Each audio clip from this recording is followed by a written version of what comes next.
Assalamualaikum warahmatullahi wabarakatuh. Jumpa dengan saya, Suharno. Pada kesempatan kali ini, saya sebagai pengampu mata kuliah Public Relation di program studi akuntansi Unisri akan mengangkat topik pembahasan Performance Public Relation, yaitu bagaimanakah sosok dari profesi Public Relation. Di tengah masyarakat masih berkembang pemahaman bahwa PR itu sosok wanita yang cantik, sosok wanita yang pandai bergaul. Apakah benar bahwa PR itu harus diperankan oleh seorang sosok wanita yang cantik, yang menawan? Tentu saja tidak. Tetapi seorang PR ini bisa diduduki oleh seorang pria ataupun seorang wanita. Dan dalam sosok wajahnya tidak harus tampil cantik maupun harus tampan. Tetapi memang idealnya seorang PR karena berhubungan berkomunikasi dengan masyarakat, dia harus bisa menampilkan sosok yang friendly, yang pandai berkomunikasi, dan dia harus juga cantik maupun tampan lahir dan batinnya. Tidak hanya wajahnya saja, namun juga punya kepribadian dari dalam yang bisa menampilkan sosok PR yang profesional. Kemudian bagaimana kalau Anda ingin menjadi seorang public relation? Hal-hal apa saja yang harus dipersiapkan agar nanti Anda bisa menjadi sosok PR yang kompeten, yang profesional. Nah, inilah tema yang akan kita coba angkat dalam kesempatan hari ini. Dari pengalaman saya bertindak sebagai seorang PR di organisasi pendidikan seperti Unisri maupun di berbagai organisasi yang saya ikuti, ternyata seorang PR ini dibutuhkan ada beberapa syarat yang harus dia miliki. Yang pertama tentunya seorang PR ini harus punya pengetahuan, keterampilan di bidang komunikasi, yaitu dia harus punya pengetahuan, keterampilan komunikasi yang efektif. Komunikasi yang efektif adalah bagaimana kita bisa menyampaikan sebuah pesan, bisa menyampaikan sebuah informasi, kemudian diterima pesan itu oleh para komunikan, oleh para pendengar, oleh masyarakat dengan kondisi pesannya sama dengan apa yang kita sampaikan. Misal saja kita menyampaikan satu informasi A, maka juga akan ditangkap oleh komunikan, oleh publik, oleh masyarakat juga. Jangan sampai apa yang kita ingin sampaikan informasi A, namun sampai pada komunikan itu menjadi A- atau A+, atau bahkan menjadi C. Nah, ini jangan sampai. Jadi kita bisa merancang dengan sebaik mungkin agar informasi yang kita sampaikan ditangkap seperti yang kita kehendaki. Nah, ini tentunya butuh satu keterampilan berkomunikasi. Tidak hanya sekedar menyampaikan informasi, menyampaikan data kepada masyarakat. Tentunya hal ini bagi seorang PR, komunikasi tidak sekedar itu menjadi bakat seseorang, tetapi dia harus belajar dan belajar. Komunikasi yang paling utama adalah tentang bagaimana dia punya kemampuan mendengarkan orang lain. Karena dengan kemampuan mendengar orang lain, dia mampu menyerap, mampu menangkap apa yang akan disampaikan oleh orang lain, kemudian bisa menyampaikan dengan tepat. Bukankah sebagian daripada fungsi seorang PR adalah menyampaikan informasi-informasi dari perusahaan mewakili pihak manajemen, mewakili direksi, mewakili pihak pemilik, dan sebagainya. Sehingga di sini seorang PR harus mampu mengemas dengan baik hal-hal yang ingin disampaikan, kemudian bisa disampaikan dengan bahasa yang sederhana, yang lugas, yang dapat difahami oleh masyarakat. Maka sebagai seorang akuntan, pada pertemuan sebelumnya sudah kami sampaikan bahwa akuntan ini juga bagian daripada public relation. Karena peran akuntan sangat penting menyampaikan informasi keuangan di sebuah perusahaan. Bagaimanakah kinerja perusahaan, bagaimanakah kondisi perusahaan, tingkat kesehatannya. Hal-hal yang seperti ini yang seringkali harus kita sampaikan kepada masyarakat. Apalagi pada waktu perusahaan mengalami satu permasalahan di bidang aspek keuangan. Sehingga perlu menjelaskan kepada masyarakat dengan cara yang sebaik-baiknya. Ini yang pertama, keterampilan berkomunikasi. Nah, silakan kepada Anda sekalian, komunikasi sudah kita lakukan sejak kita itu masih kecil. Ya. Tetapi seringkali kita tidak atau jarang sekali belajar tentang bagaimana komunikasi yang baik. Kemudian syarat yang kedua adalah tentunya bagi seorang public relation itu harus punya kemampuan untuk bergaul dengan orang lain.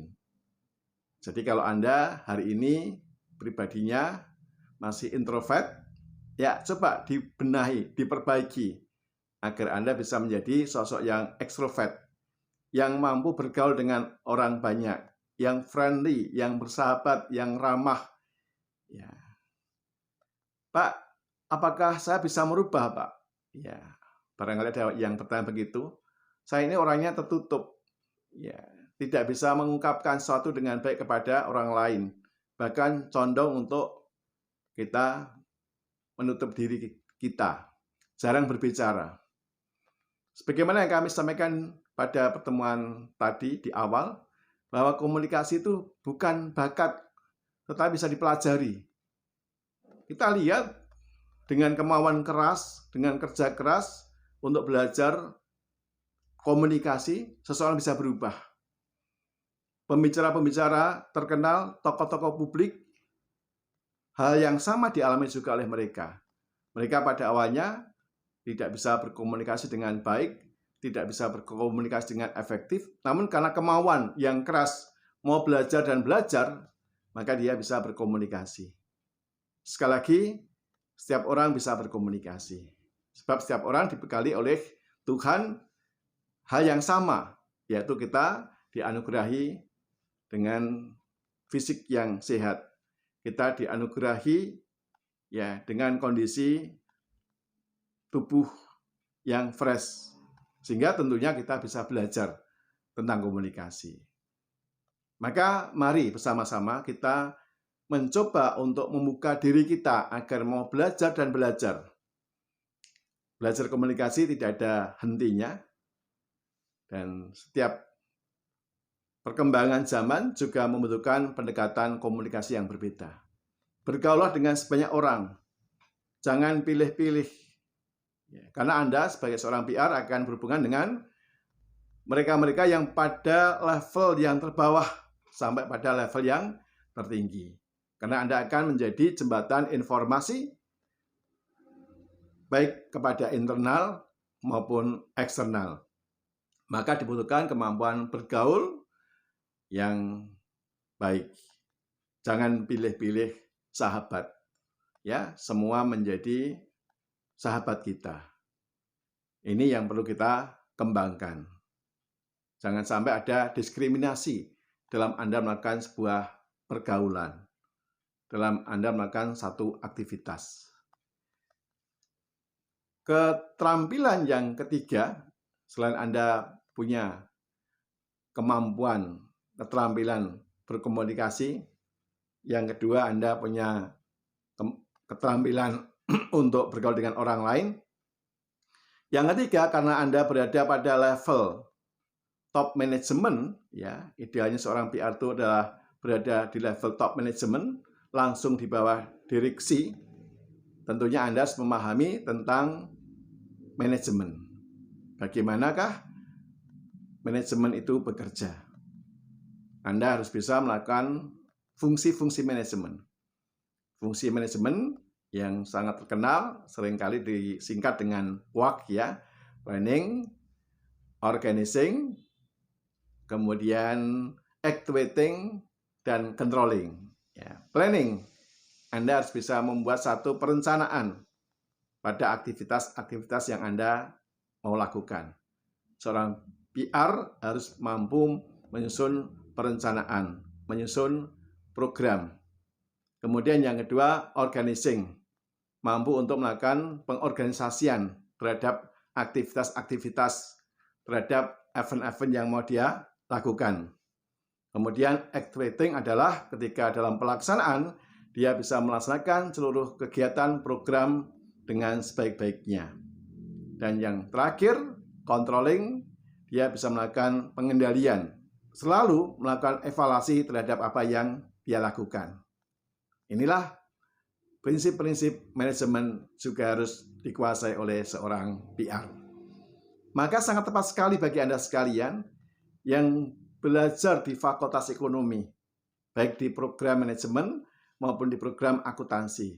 Karena di dua program ini Anda akan diajarkan tentang manajemen. Sehingga sudah saya katakan pada pertemuan awal, mengapa Fakultas Ekonomi ini memberikan bekal kepada Anda keterampilan PR atau kehumasan. Kemudian bagaimana syarat yang berikutnya? Kalau tadi dia harus mampu untuk berkomunikasi, kemudian dia harus mampu bergaul, kemudian ketiga dia harus punya keterampilan di bidang manajemen. Nah, tentu yang berikutnya seorang PR juga harus dituntut bisa menulis, bisa mengedit sebuah informasi yang dituangkan dalam bentuk tulisan.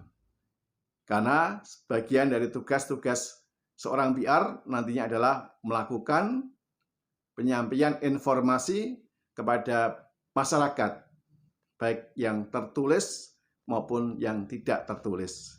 Yang tertulis tentunya dia harus bisa menyiapkan naskah pidato yang baik. Seorang PR di perusahaan seringkali mendapatkan tugas dari atasannya untuk menyiapkan konsep-konsep pidato. Nah, dia harus bisa menuliskan konsep pidato yang singkat, yang padat, dan informatif. Ingat ya, hari ini sudah berubah kondisinya.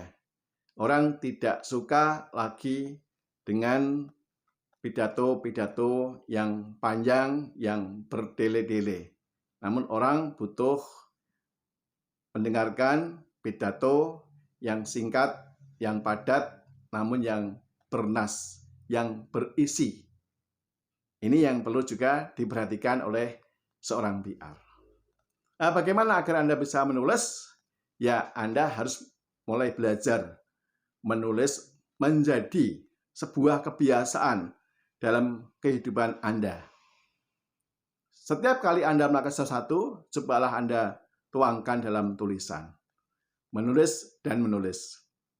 Seorang penulis yang baik adalah ketika dia juga punya kegiatan, kebiasaan membaca. Ini sangat berhubungan. Jadi silakan kepada Anda sekalian yang akan menyiapkan diri Anda, punya keterampilan di bidang public relation, agar Anda bisa membuat tulisan-tulisan yang menarik, yang tidak monoton, maka Anda harus punya budaya membaca menjadi bagian daripada kehidupan Anda. Bagaimana dengan Anda? Apakah Anda sudah menyiapkan hal itu? Kemudian apalagi Pak Arno?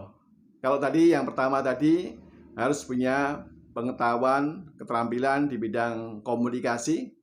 Kemudian yang kedua, dia tadi juga harus punya kemampuan bergaul. Kemudian yang ketiga adalah keterampilan manajemen. Kemudian yang keempat, dia bisa menulis, ya, bisa membuat konsep-konsep pidato, bisa membuat materi rilis, bisa membuat, ya, buku company profile perusahaan, ya. Kemudian tentunya masih ada lagi yang harus dikuasai oleh seorang public relation, yaitu keterampilan yang kelima yang harus dimiliki oleh seorang public relation, harus selalu kreatif. Karena kreativitas ini akan sangat mempengaruhi di dalam aktivitas kegiatan yang dia lakukan. Seorang PR tentunya harus mampu untuk menyelenggarakan sebuah event-event yang menarik bagi masyarakat, maka dia butuh seorang yang kreatif. Orang yang kreatif adalah orang-orang yang selalu dalam beraktivitas tidak hanya menggunakan otak belahan kiri saja, namun dia juga harus selalu menggunakan otak sebelah kanannya. Optimalkan fungsi otak kanan Anda, maka Anda akan kreatif. Lah, bagaimana agar bisa kreatif? Ya, kreatif itu bukan melakukan sesuatu yang baru ya.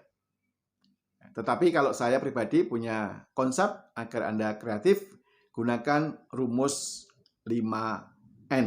Ya.